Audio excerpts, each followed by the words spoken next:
Greetings and welcome. Thank you for tuning in.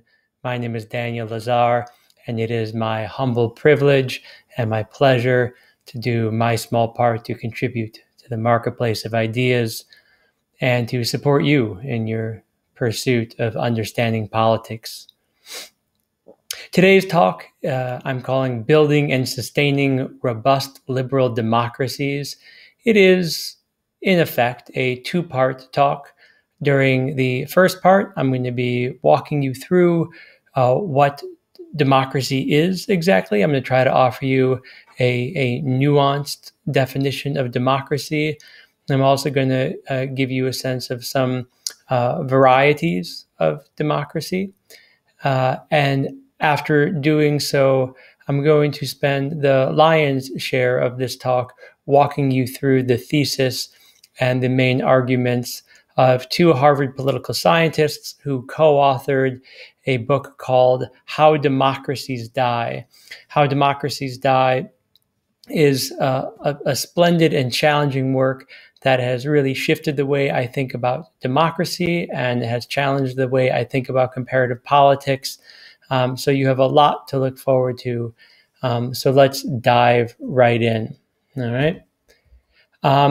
So there is, in a way, sort of a recipe for creating democracy that has, and the recipe, as recipes do, has some key ingredients or essential components, if you will, of liberal democracies. Now, it's important from the outset here to distinguish between liberal democracies, which is to say, fully fledged democracies, and illiberal or ersatz or procedural democracies, which I'll talk about momentarily. What I seek to do from the outset here is to define the essential components of robust liberal democracies, which begin with elections, and not just elections. There are a lot of authoritarian regimes that have elections. In fact, most authoritarian regimes do have elections. And Barbara Geddes at UCLA, in her work, explains how and why authoritarian regimes tend to have elections. Even military dictatorships tend to have elections. So it's not just having elections that makes for a liberal democracy. It's having free and fair elections, elections in which most people rightly believe that their votes count and that they're being counted correctly. Yeah, I think most fifth graders know that democracies require elections, but elections alone make not a democracy. Let's not be confused about that. Elections need to be free and fair. Yeah. Moreover, a lot of fifth graders can tell you that democracies are about majority rule.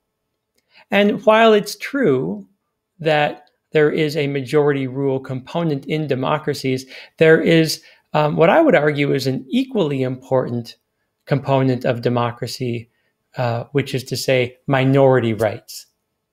Yeah. Both are essential to fully functioning, full and robust liberal democracies, majority rule and minority rights. And one of the ways to cater to both majority rule and minority rights is through competitive political party systems. Now, again, there are a lot of unstable democracies, illiberal democracies that have political parties. I mean, even China, which one would not be well suited to call a democracy, has 8 so-called satellite parties. The Chinese political system does not have a competitive political party component to it. So there has to be more than just political parties. There has to be a competitive aspect or dimension to that. Now, there has to be rules to that competition. And I don't want to really dig too deep into this, but I do want to sort of raise a question of how many political parties does a system need to have to be deemed a liberal democracy? Now, I think we could agree that the answer is more than one, right? There's a tendency among Europeans that the American party system, which tends to be a two-party system, though it isn't legally, America has scores of parties, but the parties that tend to win tend to be Republicans or Democrats. There are very few independents or socialists or communists or libertarians that win seats. So Europeans tend to think that three parties are better than two, or maybe that four parties are better than three. And I'm not really persuaded by that. I think it depends on the political system. Surely more than one party is essential for a liberal democracy. But I don't know if the logic should dictate that if three parties are better than two, then surely four is better than three and five is better than four. Does that mean that 20 is better than five and 1,000 is better than 10? That's where that logic goes. And so, I mean, I'll leave it to you to decide whether there needs to be a competition among X parties. So long as X is greater than one, we can move forward in the talk. Another essential component of liberal democracy is rule of law. Rule of law, simply defined, means that nobody's above the law, that all people are treated equally under the law. It doesn't matter what your racial background or religious background is. It doesn't matter how much money you have or what your last name is. Everybody is equally subject to the law. That is absolutely essential to liberal democracies. Liberal democracies also require checks and balances, which is to say that the legislative branch doesn't dominate the executive or judicial branches, that the judicial branch doesn't dominate the other two branches, that there's some sort of a balance of power between the three main branches of government. Now, one of the ways to ensure checks and balances is through term limits. Now, I'm a bit of an agnostic on term limits. I would challenge you to cultivate some original thoughts about what term limits, if any, are necessary for liberal democracies to function optimally. On one hand, if the people elect someone who's doing a tremendous job, whose approval ratings, legitimate approval ratings, are 70, 80%, why should that person have to leave office? I mean, that's not, if the people don't want that person to leave, if that political leader is doing splendid work, why should they be forced to go? That seems to undermine democracy. On the other hand, the longer politicians are a lot like diapers, the longer they hang around, the more they tend to stink. And so maybe you should throw the bums out every so often. Now, in the United States, for example, we do have a two-term limit on the president, but there's no term limits for members of Congress. So there are compromises to be made. Mexico has had some interesting recent constitutional changes around that. The president still has a single 6-year term, but the members of Congress are moving towards renewable terms. And, the question that I'm trying to raise is whether these term limits are necessary for democracy. It's hard to argue that they are. Are they helpful towards democracy? Do having term limits help a democracy to consolidate? That's an interesting academic debate that we're not going to have right here. Less debatable is corruption control. For democracies to flourish, for liberal democracies to really take foot, corruption needs to be controlled. Power needs to be distributed to some degree, and corruption, whether at the ballot box or in the economy, needs to be controlled.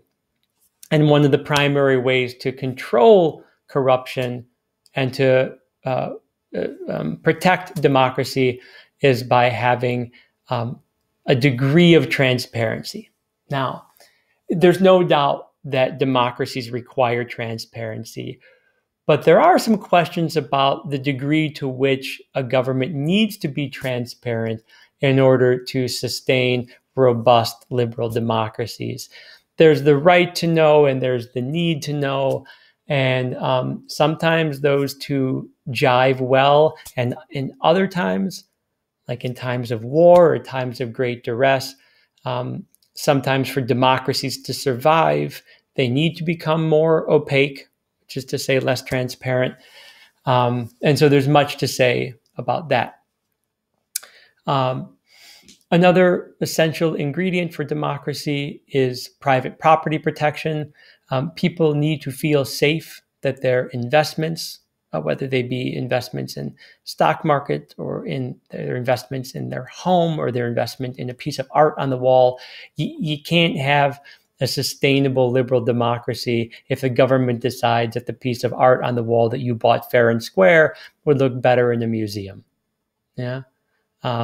That leads to a slippery slope that doesn't bode well for democracy.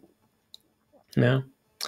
And another essential component of liberal democracy is civil society. Civil society, for those of you who don't know, again, sort of briefly defined, is voluntary, non-governmental activity where people who agree on certain principles or people who have something in common can come together and exercise their rights to speak freely, to petition the government, to write letters to the editor. So, for example, the American Medical Association, voluntary, non-governmental engagement by professionals who are trying to protect and defend their interests and further the cause of American medicine. The American Bar Association, Greenpeace, as an example of civil society, the National Association for Women's Suffrage in the 19th century and early 20th century. These are all civil society organizations, and they are, without a doubt, essential to the functioning of liberal democracy. Yeah. And again, free speech, free press, freedom of travel, freedom to worship, freedom from worship, equally essential to liberal democracies. Now, what I would challenge you to do is to look at this list you see here and rank order these from the most essential component to the least. So from number 1, the most essential, to 11, the least. And think about which ones need to be protected and defended the most in order to protect and defend liberal democracy. Okay? Now, with that definition borne in mind, I want to offer to you a definition of democracy which I find profoundly compelling. It appeared in the July 3rd issue of The New Yorker in 1943. So just a little bit of context. Obviously, this is in the heart of the Second World War, a war that was many things, including a war between democracies and fascist regimes. It's also the July 3rd edition is going to be read on or around the 4th of July. So there's, that to it also. And the editorial staff of The New Yorker received a letter from the Writers' War Board asking for a statement on the meaning of democracy. And they said, and I'm quoting here, "It is presumably our duty to comply with such a request." This is a request from the Writers' War Board, and it is certainly our pleasure. So this is in the heart of World War II, when the future of democracy was very much in question. I can't emphasize that enough. This is a full-throated and I think beautiful definition of democracy. I'm going to read it to you. Surely the Writers' War Board knows what democracy is. It's the line that forms on the right. It's the don't in don't shove. It's the hole in the stuffed shirt through which the sawdust slowly trickles. It's the dent in the hi-hat. Democracy is the recurrent suspicion that more than half the people are right more than half the time. It's the feeling of privacy in the voting booths, the feeling of communion in the libraries, the feeling of vitality everywhere. Democracy is a letter to the editor. Democracy is the score at the beginning of the ninth, which is a baseball reference, the beginning of the ninth inning. Anything could happen. It's an idea which hasn't been disproved yet, a song the words of which have not gone bad. It's the mustard on the hot dog and the cream in the rationed coffee. Democracy is a request from a war board in the middle of a morning, in the middle of a war, wanting to know what democracy is.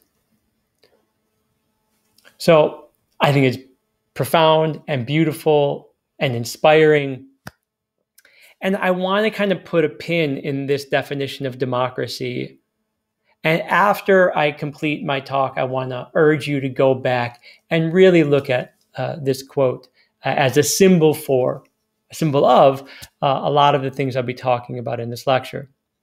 I also should probably pause here to tell you that this lecture, the PowerPoint, will be available to you for free at www.daniellazar.com. So if you want to see this quote and have the rest of the lecture notes, you can get that stuff there. Okay.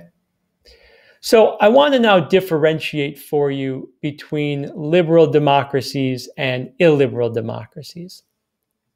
There's illiberal democracy is a term coined by Fareed Zakaria, the author, TV, and podcast host. And illiberal democracy is a governing system where you have elections, but you don't have some of the other essential components like civil liberty, civil society, transparency at all. Now, there's a whole host of terms that political scientists have deployed that are analogous to illiberal democracies. There's the partial democracy, low intensity democracy, ersatz democracy, procedural democracy, managed democracy. I used to use these terms a lot more, these sort of like qualifiers, when I started teaching comparative politics almost a couple of decades ago now. We were debating what kind of democracy was Russia. Was it a managed democracy, an ersatz democracy? In retrospect, the type of terminology we were fighting over really muddied the waters. Russia is not and never was a democracy. Russia, for a hot minute there, had some elections, a couple of which were a little bit competitive, but not really. So it's problematic because it can't be like there are democracies and then there are authoritarian regimes and there's no term for anything in between. There have to be terms which describe the broad scope, the broad range of different type of democratic regimes. And so to some degree, these terms are useful in helping us sort of suss out where a particular regime falls on the continuum of democratic development. But it can also get a little bit confusing because so many of these regimes are really just not democracies in any way other than the fact that people can vote, oftentimes in shady elections. All right. So it's good to differentiate and to have a broad lexicon of terms to apply to different countries. All right. Now, it's essential that we recognize that democracy is fragile. And that's something I'm going to try rather desperately to impress upon you as you listen to this or watch this today. Democracies are terribly difficult to create and even more difficult to sustain, particularly in the long term. Which goes some way to explaining why it is that human history is not really the history of democracy, right? Like that's not a fair or valid characterization of history. There have been some bright moments for democracy and republicanism throughout human history, but the overwhelming majority of human history has been much more authoritarian than democratic. But in the modern era, in the last couple centuries, there have been sort of a couple of flows, some waves, if you will, of democracy. The Harvard political scientist Samuel Huntington wrote a book called The Third Wave: Democratization in the Late 20th Century. He wrote this, as communism was collapsing in Eastern Europe. It was published 2 years after the Berlin Wall fell, the year the Soviet Union collapsed. And so he's sort of like reflecting on the history of democracy. And he, along with his bedfellow Frank Fukuyama, tended to believe that the future belonged to democracy. Fukuyama infamously, and in retrospect, in his own words, mistakenly believed and argued thus that the future of democracy was safe and secure, that with the Soviet Union, with fascism having been destroyed and communism having been destroyed, the two great perils of the 20th century, that the future belonged to democracy and capitalism. I mean, time will tell, but the last couple decades have not suited the Fukuyama or the Huntington theses particularly well. In any event, there have been three waves of democracy in the modern era. The first kind of begins with Andrew Jackson, the American demagogic president, the first kind of populist American president, and ends with Mussolini. Yeah. The second, and then there's this interregnum from Mussolini until the post-World War II era, where you have, again, fascist regimes rising, communist regimes rising, which are in effect fascist and authoritarian in their control, Stalinist regimes, Mao, etc. But after World War II, you have a trend towards democracies. In 1962, Huntington counts 36 democracies. And then in the mid-70s, you have a boom in democracies in East Asia, in Taiwan, South Korea, the Philippines, Taiwan, to be noted. And then in Eastern Europe, after the wall falls, that's the third wave of democracy in Poland and East Germany. We thought maybe Russia. We thought wrong. Since that time, there were some, real gut-wrenching efforts at creating democracy in the Middle East, the so-called Arab Spring, which turned out to be the turning point in the history of democracy on which history failed to turn. That is my reappropriation of a quote you might have heard in reference to the revolutions of 1848. Which were also supposed to be the great democratic revolutions in Europe, out of which democracy did not manifest. So those are the three waves of democracy.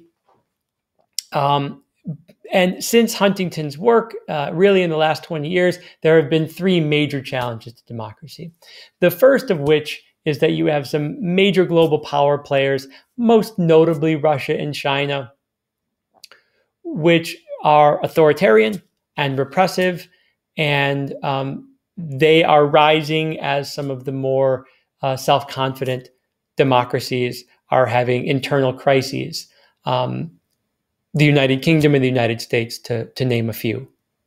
The UK, since she lost her empire, doesn't quite know where she fits in the global landscape, and the United States has been suffering through various crises, which don't require going into now. So the first challenge to democracy is the rise of countries like China and Russia, regional superpowers, and now global superpowers, really. The second challenge is that there are smaller countries that are following the lead of Russia and China in Poland and Hungary and the Philippines, Venezuela, Turkey, and others. Way too many to list here. Democracy is being openly questioned and defied, really. And then the third challenge to democracy is within the West. And I see this in my own classes. I've been teaching for just 20 years plus. And when I first started teaching, according to the youth, democracy was really the only game in town. And I have more and more students every year who are tempted by the China model. They're tempted by 10.8% economic growth on average over the last 25 years. They're concerned that Western liberal societies are becoming too decadent and slow and lazy. And they're tempted by authoritarianism. It's true. And particularly students of lower socioeconomic backgrounds. And it's not just young people. Throughout the Western world, there is an increasing temptation towards authoritarianism. It's hard to measure and it's daunting, but it's undoubtedly true. Undoubtedly true. All of which is to say that democracies, it ebbs and flows throughout history, and we are at this very time in an ebbing stage. A lot of democracies that we had faith in and hope for coming out of the collapse of the Soviet Union and the collapse of communism more broadly, they're turning away from liberal democracy and towards authoritarianism. Yeah. And that is why this book, How Democracies Die, in the second part of this lecture, is so important. The book is written by two Harvard professors, Dan Ziblatt, who specializes in Europe, and Stephen Levistsky, who specializes more in Latin America. And you have a lot of Eastern European and Latin American examples, but also some East Asian examples in this book, which offers what history reveals about our future. Yeah. And these two eminent political scientists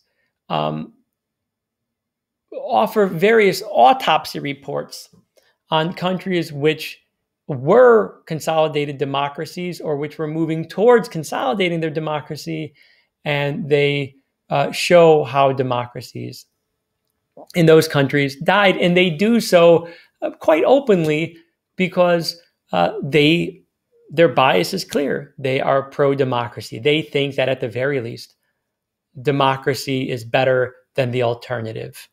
And in fact, and I don't want to put words into their mouth, that democracy is beautiful.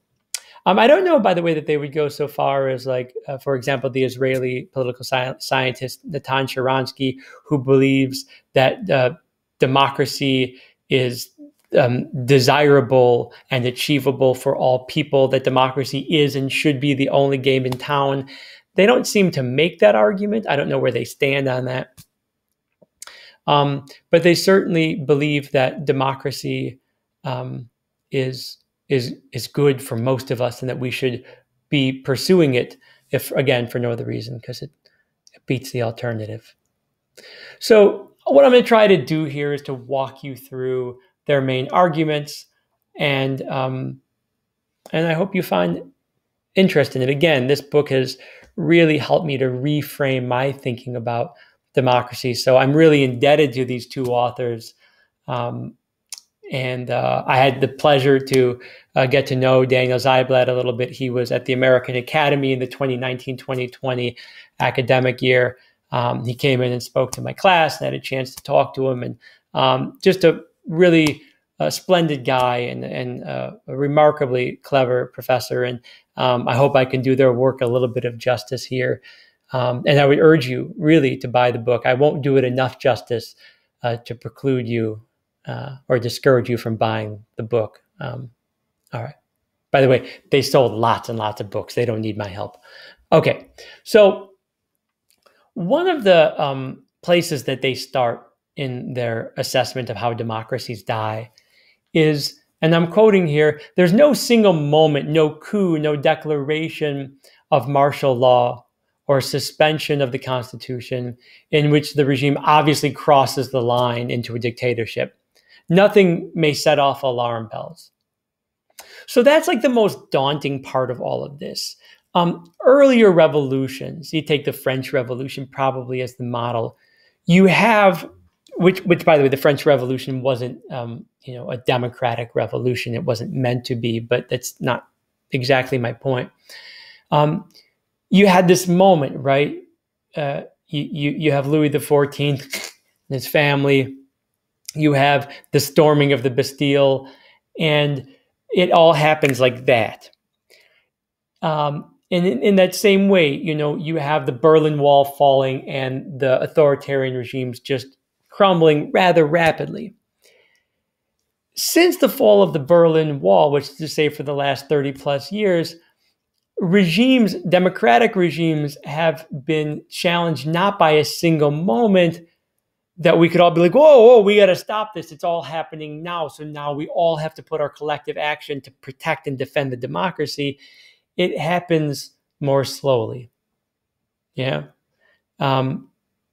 It's more of a trickle than a flood. And so for that reason, we have to be extra vigilant, watching day by day what effect different authoritarians or aspiring authoritarians are doing, watching them closely, because there is no single moment. And it's also this sort of illusion that we have to deal with. So the first illusion that we have to deal with is that democratic regimes just like topple, right? The way like a statue of Lenin or Saddam Hussein just topples, and it's supposedly all over, and a brighter world all of a sudden exists. The second illusion is that authoritarians come to power through coups. The fact is, most authoritarian regimes in the last couple of decades have come to power through elections. In Hungary, in Poland, in Turkey, Venezuela, there's a whole list here. Authoritarians come to power through elections. And it's so important. And my gut always goes sideways when I say this. Hitler was elected. Yeah. Mussolini. A lot of authoritarians of the 20th century also were elected. And they were elected because they had a certain skill, which we loosely call populism or demagoguery. They had an ability to appeal to the people. They had charismatic authority. And importantly, and I'm going to talk about this later, the politicians in the establishment overlooked the aspiring authoritarianism in a Viktor Orban or a Putin. Yeah. They didn't see the writing on the wall. They thought that they could be controlled. Yeah, rather infamously, Hitler was a big nobody who the German government thought they could control. And they were wrong. So we have to watch elections carefully. We have to watch how political parties select the people who they're running for office very carefully, because democracies tend to backslide first and foremost at the ballot box. Yeah. And when they get power, they do a lot of things. Aspiring authoritarians take a lot of actions which are legal. Yeah. The courts can't strike them down, and the legislature doesn't fight against them because what they're doing is effectively legal. And a lot of what aspiring authoritarians do, authoritarians who have office and who are looking to use that office to erode the democracy, to maximize their power, their individual power, the power for them and their people. Yeah. A lot of what they're doing, they say, is to improve the democracy. It's a temporary measure to combat corruption. I'm going to remove, these top people in this bureaucracy. I'm going to remove these judges over here because they're corrupt. And we can have a democracy once these corrupt fools hit the skids. Yeah. We're going to stack the courts or intimidate judges because these people, they're part of the swamp, and we have to drain these people out of the swamp so that we can have our democracy consolidated and to, make our country great again and to, get over the embarrassment that this country's become. Yeah. And it's one of these great ironies that democracies often die in sort of pretending like they're defending the democracy and capitalizing on the anxieties of people, whether they're eco-anxieties or anxieties that result from natural disasters like floods, and hurricanes, and earthquakes, or pandemics, or security threats, attacks on the country, to justify their anti-democratic beliefs. So when you have an authoritarian or an aspiring authoritarian in power and the country's attacked, or there's an act of political violence, or there's a hurricane or a public health crisis, the authoritarian sort of turns the screws and eliminates enemies. And while everyone's watching the pandemic, they're getting rid of people who they deem to be in their way of consolidating power. And what they're doing is legal. That's the point. They have the right to fire all of these people. But they do so at the risk of the future of the democracy, because doing that in a consolidated democracy is not normal. Yeah. There's no rule that says you can't fire the heads of every bureaucracy in the federal government. There's no rules to say you can't do that, but there are customs. There's traditions. There's democratic customs and democratic traditions.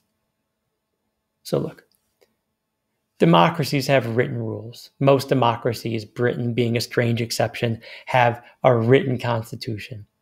And most democracies, all democracies, have courts. Yeah. But a lot of what is done to erode democracy violates the unwritten rules of the games, the norms, and what Ziblatt and Levistsky called the soft guardrails. Guardrails. Yeah. What protects us from authoritarianism aren't hard laws written in black and white in the textbook. Those help, but it's really the unwritten rules that protect and defend democracies the most. Political leaders over the course of generations develop shared codes of conduct. They agree to the rules of the game. And aspiring authoritarians exploit the soft rules. They don't violate the law necessarily. They violate maybe the spirit of the law. They surely violate the spirit of the game of politics. They don't always violate the law. So in that way, it's hard to take them down. It's hard to impeach them, or it's hard to convict them for an impeachment. It's hard to, right. So unwritten rules are really important. The unwritten rules, and these are probably the most powerful passage in the How Democracies Die. They're writing about how central norms are. Yeah, and there are two types of norms that are really essential in protecting and defending democracies. The first is mutual toleration. It's a really powerful concept. Mutual toleration is the idea that two political rivals, perhaps from two different political parties, they accept the other as a legitimate rival. They don't try to delegitimize them. Both aspiring candidates to office see the other as decent, law-abiding citizens. They love their children too. They're citizens of the country. They don't try to delegitimize them by saying that they're not, really and truly Polish or really and truly American. Yeah. They don't call each other names and belittle each other because they tolerate each other. And if they don't respect each other, usually they pretend like they do most of the time. It's civility. Civility is a necessary component of democracy. Yeah? People have to be able to agree to disagree and still love thy neighbor. So mutual toleration is absolutely essential to liberal democracy, and so is forbearance. Forbearance refers to the politicians' need to restrain themselves from exercising certain rights that they do have. Yeah? You can say whatever you want. You can be as crude and crass and vile as you want. You have free speech. But if you're a political leader, you should restrain from your right to free speech for the good of the order. People who have political power, they can, as the example I used before, they can fire people openly and publicly, and they can use social media and say that call them names. But you have the right to do it. But you should restrain from exercising that right. Yeah. Restraint, self-restraint for the good of the order is essential for the sustenance of liberal democracies. Yeah. There's an analogy that I came to appreciate from the book.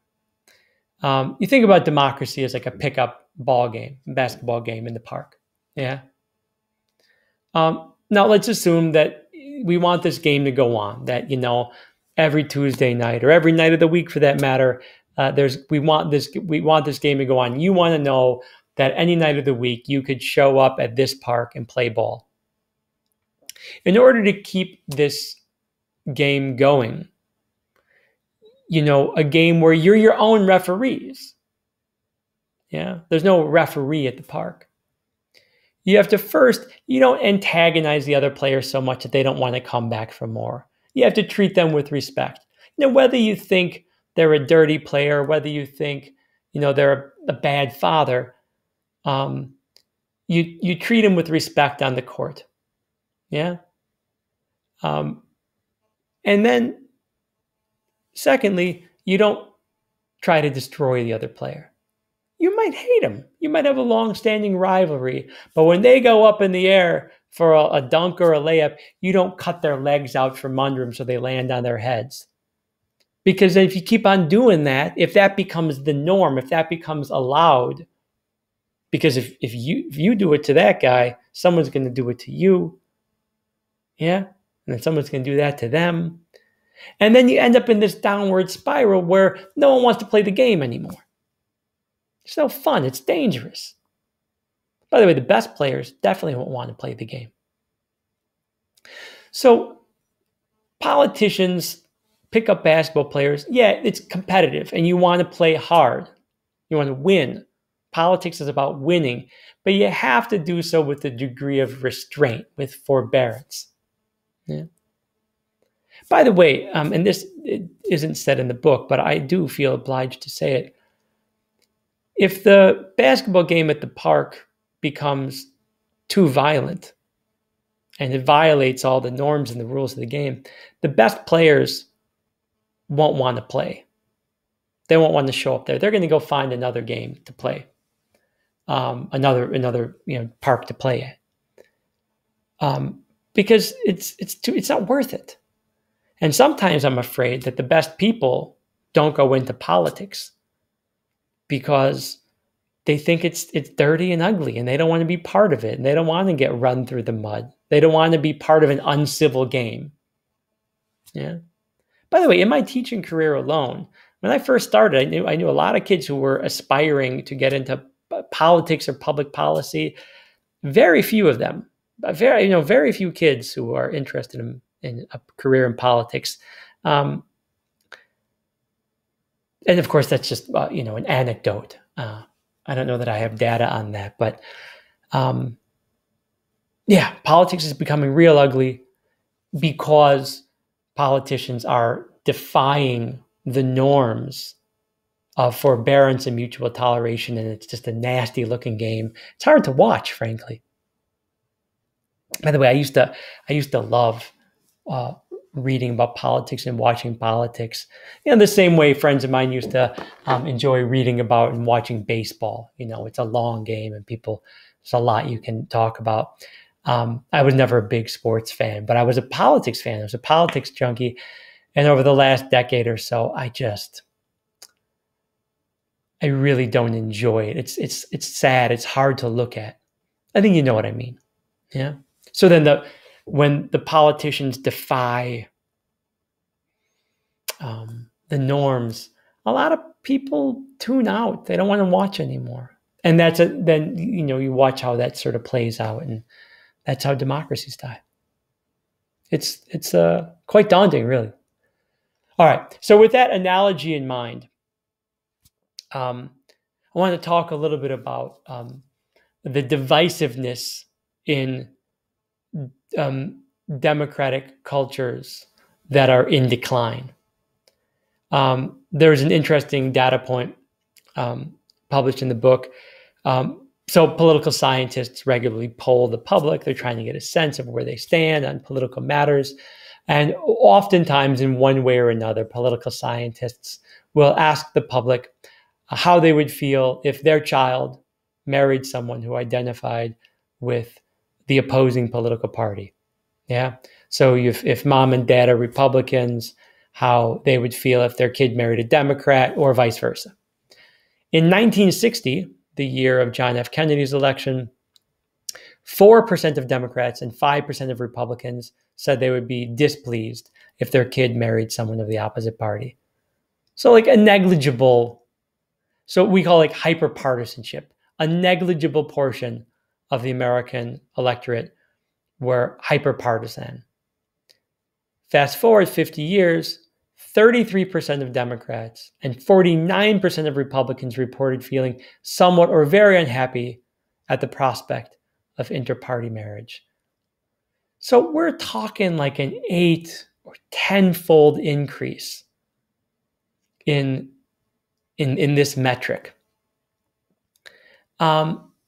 Just furthermore, in 2016, there was a Pew poll which found that 49% of Republicans and 55% of Democrats say that the other party makes them feel afraid. So that means that if you're walking down the street and you see someone with, paraphernalia from the other party, yeah, they're wearing a MAGA hat or they're wearing a Bernie shirt, that person makes you feel afraid. And when you have those types of divisions which, to be clear, are oftentimes an effect of aspiring authoritarians who see the divisions within a political culture and seek to further divide that culture for their own gain. Sort of the Machiavellian divide and conquer. These sorts of divides in political culture create a situation where democracies are fragile. And then the authoritarian capitalizes on that fragility for their own power, their own ego. And when you have this division, when you have these divisions that are ever growing in declining democracies, you have sort of a trickle-down effect that begins with the political class as they move towards authoritarian thinking. And they are, in a way, setting the example for the rest of the country, the rest of the political climate.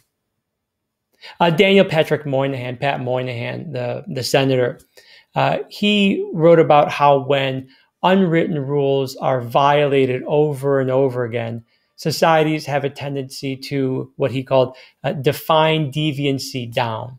So the standard of acceptable behavior shifts. It reduces. Behaviors that were really abnormal in society become normal. Let me give you another political science concept, and I'll marry the two together. There's this really robust concept of the Overton window. The Overton window is the sort of the window of acceptable dialogue. Within these boundaries, you can talk about politics, right? You can talk about immigration, but you don't name call or use racial epithets. That's something people too far to the right do. You don't say, get out of this country. You don't say, you don't belong here, right? On the other side, from a left perspective, you can talk about economic redistribution, but you can't really talk about socialism, right? So in an American political context, the Trump candidacy and the Trump presidency has shifted the Overton window. The window has opened up.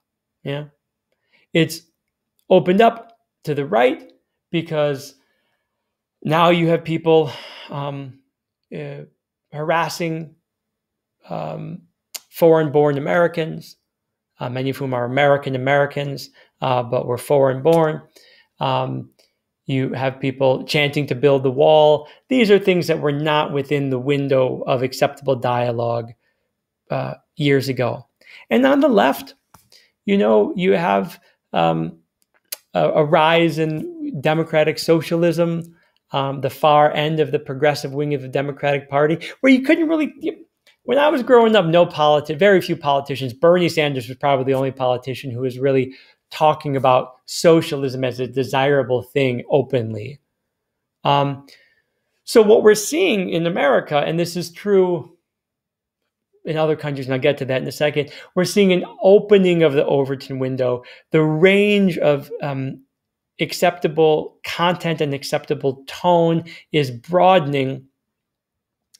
And this when it creates politically a sort of polarization where the middle falls out. The political middle has no home.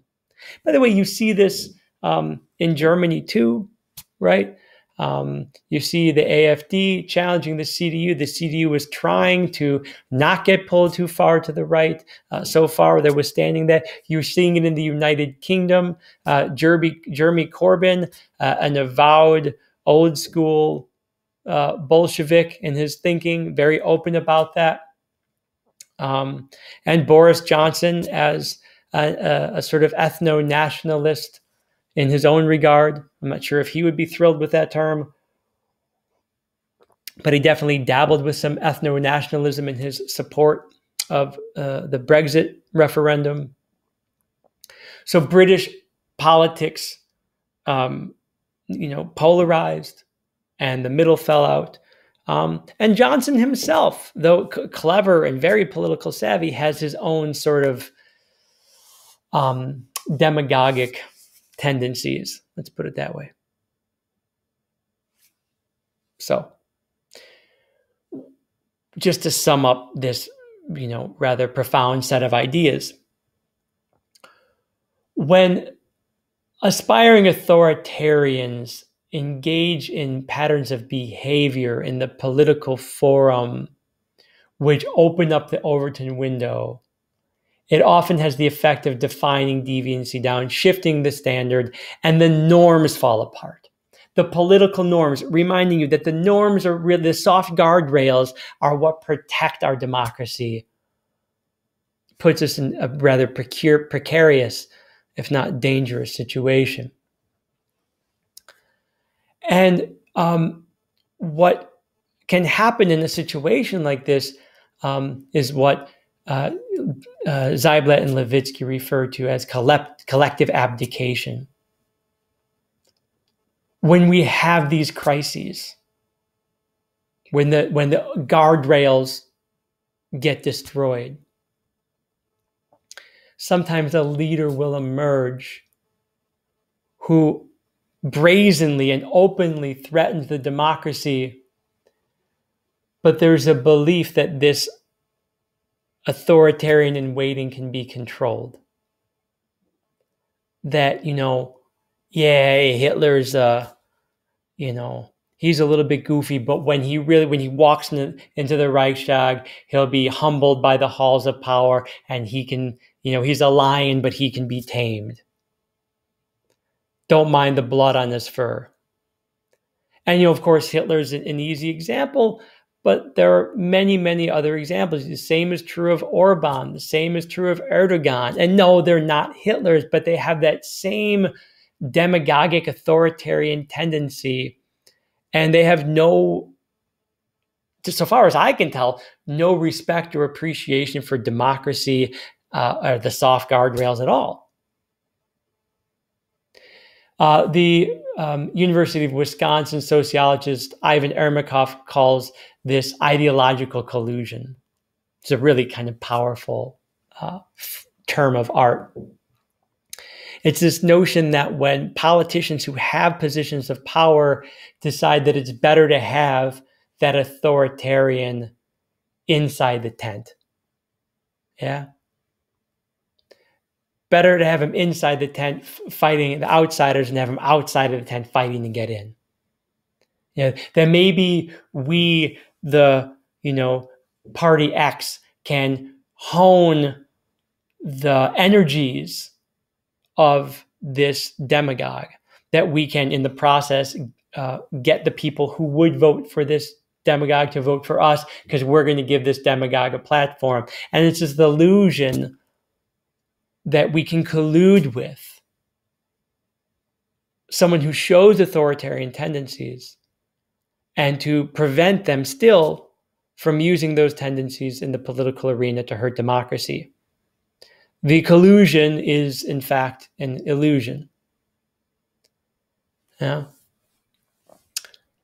And so this happens very clearly when political parties fail to stop would-be authoritarians from taking power. The Oxford political scientist Nancy Bermeo calls this distancing. It's probably some analogy I can use about social distancing when, when the political parties fail to, put on their masks and or run to the other side of the bus when someone who's defying the rules and coughing, way out in the open. When those people are coming, you got to run. You got to put on your mask and run. They're toxic characters. And parties that believe in democracy need to distance themselves from these toxic would-be authoritarians by making sure that they don't infiltrate the party. Again, the CDU has been really good at keeping the AfD at bay. Yeah. The Republican Party tried to keep Trump at bay. Every Republican candidate was fighting against Trump, and they lost. He won. He beat him. He beat him at their own game. Actually, more accurately, he changed the game. He turned it into name calling and insults. And if you're willing to defy those norms, in a way, it's easier to win. The hard thing is putting those norms back into action. It's easy to knock down the soft guardrails. It's really hard to reconstruct them. Yeah. Anyone can burn down a bridge. It doesn't take a rocket scientist, but it takes some really good scientists to build a good bridge. Anyone can shoot down an airplane. Yeah. It's really hard to build an airplane. And that's true of the soft guardrails of democracy as well. Yeah. So political parties have to do their part to keep authoritarians at bay, keep them off of their party ballots. Don't, get into dangerous alliances with extremists who might have, 5 or 8% of the population, maybe more. Even if it means losing this election, even if it means not being able to form a coalition, you don't get into bed with an authoritarian and their followers. And if you do, you do so at your own peril. History shows this. Yeah. So political parties are really important as gatekeepers, as they serve the function of ensuring that authoritarians in waiting stay off of major party tickets. And the last, but in many ways, one of the most troubling points I want to make about how democracies die is that democracies get threatened in a rather profound way when economies don't perform well. And I sigh about this because look, the writing's on the wall. I'm recording this lecture in the heat of a pandemic, and I don't see maybe for a lack of imagination, but I haven't read anything about how our economies are going to recover from the COVID pandemic anytime soon. And as someone who cares a lot about democracy, this is particularly vexing for me. I'll read this passage and then try to make some sense of it. Ziblatt and Levistsky say, the intensity of partisan animosities in America today reflects the combined effect not only of growing ethnic diversity, but also of slowed economic growth, stagnant wages in the bottom half of the income distribution, and rising income inequality. Today's racially tinged partisan polarization reflects the fact that ethnic diversity surged during a period from 1975 to the present in which economic growth slowed, especially for those at the bottom end of the income distribution. For many Americans, the economic changes of the last few decades have brought decreased job security, longer working hours, fewer prospects for upward mobility, and consequently, a growth in social resentment. Resentment fuels polarization.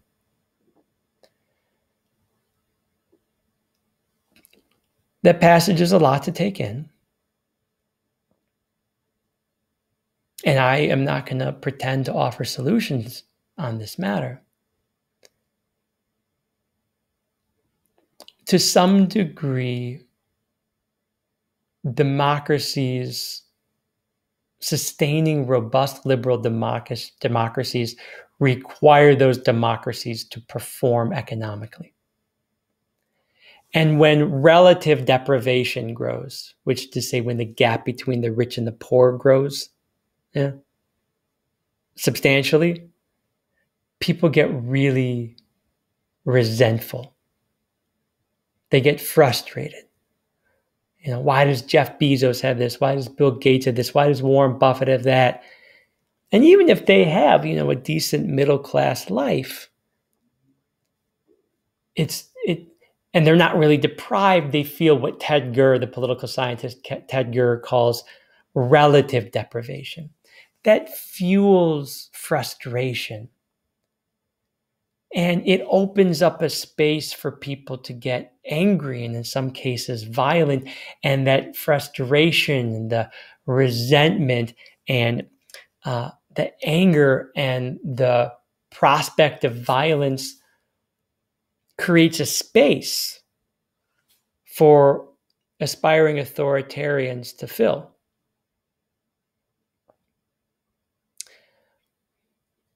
And so it raises a really difficult question about the relationship between economic health and the health of democracies. And I could talk a lot about that, but I do want to drive the train into the station here. And I want to do so with another Harvard political scientist, Danielle Allen, who issues this challenge. She says, "The simple fact of the matter is that the world has never built a multi-ethnic democracy in which no particular ethnic group is in the majority, and where political equality, social equality, and economies that empower all have been achieved." In other words, democracy's hard. Building and sustaining robust liberal democracies is really, really hard. It's easy to knock down the soft guardrails. It's easy to destroy democracies. But building democracy is hard. Sustaining it's even harder. And we are living in a time where sustaining democracies is as hard as it's ever been.